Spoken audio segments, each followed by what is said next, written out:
Hi there, Fat Girl Freestyle here. Happy Friday to you. I hope this video finds you well. Here with another cautionary tale, but a very personal cautionary tale. I kind of went back and forth with myself, trying to decide if this would be something I would share. And I said, go ahead, why not? I share these experiences not to frighten you or creep you out or anything like that, but because I want people to be aware.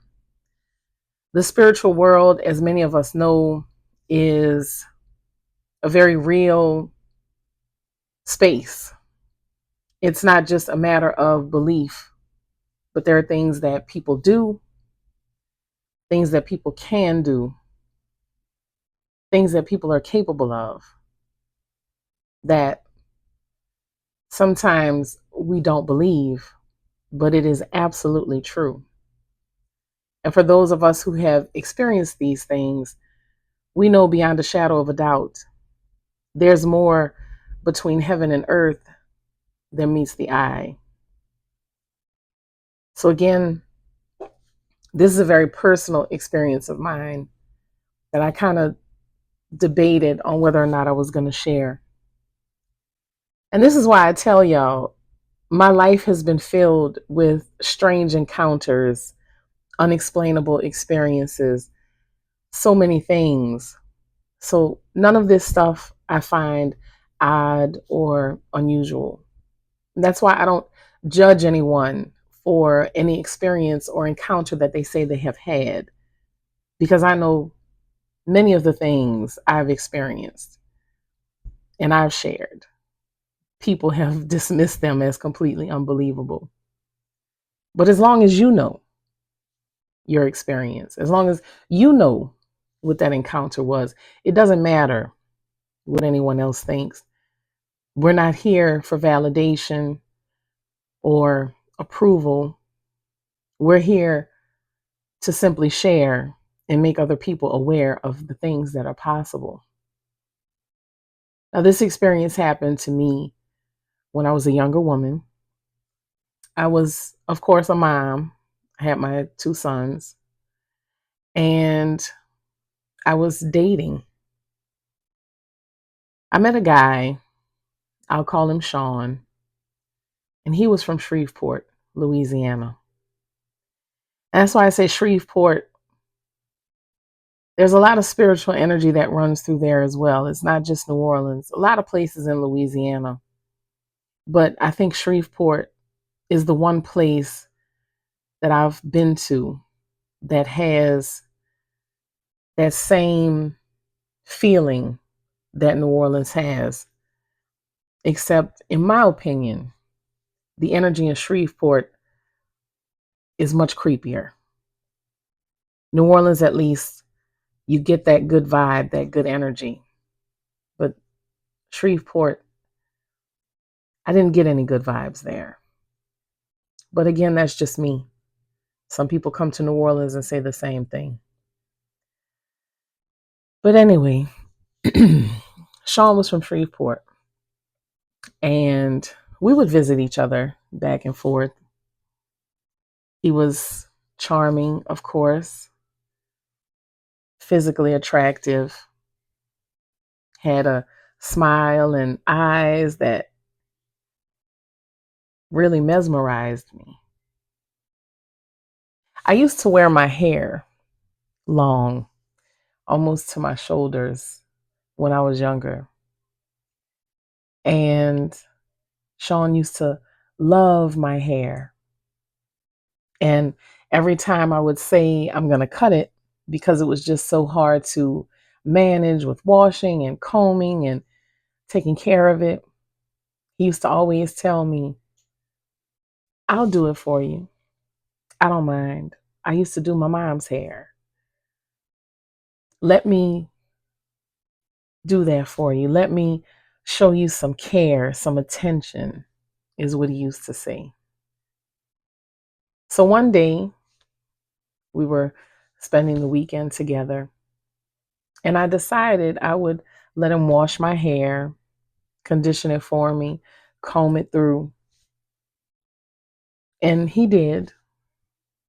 And it was a good experience to not have to deal with my own head for a change. And I thought it was sweet, very romantic, a nice gesture to be of service to your partner. I let him do it a second time. And I felt a little weird afterwards, almost like something had settled on me. But me not thinking or being aware, I didn't think it would have anything to do with him washing my hair and combing it and helping me put it into a protective style. So I continued seeing him, of course, and when we would spend weekends together, he would ask, does your hair need to be washed, conditioned? And I'd become accustomed to this because it was relaxing. It felt good. And again, I didn't have to do it myself. And telling my friends, oh, girl, he loves to help me wash my hair and he'll condition it for me and he'll comb it through. And oh, it's just so wonderful. Right? But I started getting to a point where I was becoming obsessed with him, always wanting to talk to him, always wanting to see him, always wanting to know where he was going, who he was with. Almost like I was going crazy over him, you know? And I'm having a conversation with one of my friends, and she stops me and she says, Kim, you don't hear yourself. She says, you don't realize how much of your conversation is about Shawn. She said, it's like you're obsessed with him. You're really obsessed. And she's like, I notice it more and more. Like, what's going on? And I'm telling her, I'm like, nah, it doesn't seem strange. I really like him. I really care about him. We have a great time together. So I just kind of blew her off. I'm like, she's just jealous because she doesn't have anybody. But the more time I spent with him, the more I allowed him to wash and treat my hair, it got more intense.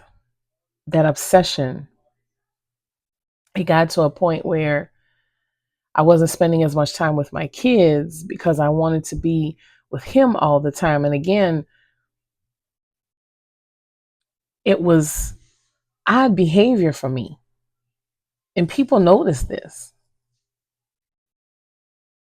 So he ended up going back to Shreveport for, I can't remember, maybe family thing. I'm not sure. It's been a long time. But I remember he went back and he was gone for about a month and a half, 2 months. And I noticed that the longer he was gone, the less and less and less I thought about him, the less I wanted to talk to him, the less I was obsessed with him. So I noticed this myself. I'm like, that's odd because, you know, this is essentially my boyfriend at this time. So I had another conversation with that same friend who had noticed before that obsession. And she said, I guarantee you he's doing something. She said, I'm telling you, Kim. She said, this is Louisiana. She said, all kinds of people, man or woman, young or old, all kinds of people know how to do things. It's almost like it's in our DNA. And I said, you think so? I said, I don't know. I said, it's been a few months since we've been together. I said, maybe that newness is just wearing off. And she was like, nah. She said, you didn't hear yourself in the way you talked about him. She's like, I'm telling you, it's like you were obsessed. It was crazy. So I decided to ask someone who was very knowledgeable in spiritual practices. And she explained to me that washing and combing and treating someone's hair is a way for you to deposit things with them in their head, in their mind, which your head, your crown, is a very precious, very sensitive space. That's why you shouldn't just let people touch your hair all willy-nilly. That's why you shouldn't just go to this random person, that random person to do your hair. Because it is a place where people can deposit things. Not only that, she told me that the hair that he combed from my head, he could keep and do work on me with that as well. Blew my mind because, again, at the time, I was young. I didn't know. I didn't realize. I wasn't well versed or even comfortable in spiritual practice. So I said, well, let me see something. So when he came back and we reconnected, he wanted to, of course, wash my hair and comb it and everything. And I told him no. And he accepted it that first time. It was no problem. See, the second time he asked and I told him no, he got very upset. Very upset. So at this point, I'm paying attention and I'm like, why would he be upset about something like that? And then I thought, there's something to what I've been told. And again, I wasn't talking about him all the time. I didn't feel that need, that desire, that pull to be with him all the time. So that confirmed it for me even more. So I slowly just began to pull myself away from him. And after a few times of rejecting him from touching my hair, eventually it was easy to just stop talking to him altogether. That's my part of the story. So maybe I'm going to say 6 or 7 years later, a story comes out of a guy in Shreveport who was killed by his girlfriend. It was Shawn. She stabbed him to death 42 times. And with people talking and everything, rumors, people said how he used to wash and comb her hair all the time. And then eventually people started talking about the practices that he used to have and how he would do work on people he deemed his enemies. This is how he kept women in his life. He would deposit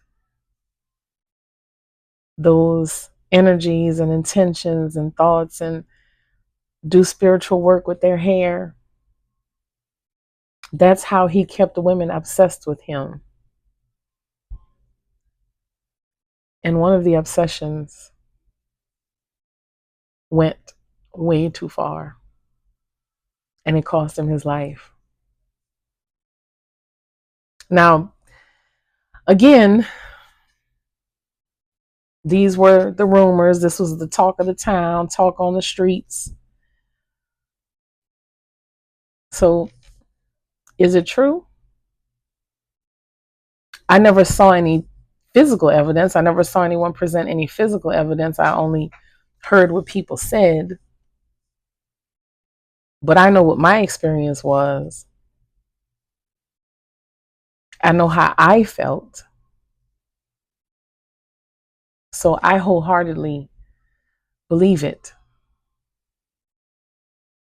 But this is what happens when you do work on people. It can backfire. And when it does, in the worst way possible, it can backfire. So whatever your spiritual practice is, whatever you believe in, just know that it is something to be taken very seriously. It's something that needs to be guarded and protected. And that's my belief. I don't judge anyone for how they do things. But it's why I don't share a lot of my own spiritual practice, because people can use it against you. And that's why I limit who I talk to, whether in person or on the phone, because even words, the way people speak, how they speak, the things that they say can put spells on you. And some people do it knowingly, and that is their intention, to go out into the world and do these things. And some people have that power and they don't even know that they have it. So this is why you have to be spiritually protected at all times. This is why you have to guard your space. This is why you can't let everyone touch your hair and play in your head, as the grandmothers like to say. So be mindful and be aware, especially in these times that we live in. Things are just kind of melding together, and there's almost no way to discern one from the other. But that's why you have to make sure you are doing what needs to be done. This is why you have to make sure that you are protected, whether that be with crystals or prayer, protection beads, whatever your belief is. You have to have something. You need that barrier between you and others, because not everybody's intentions for you are good. So pay attention.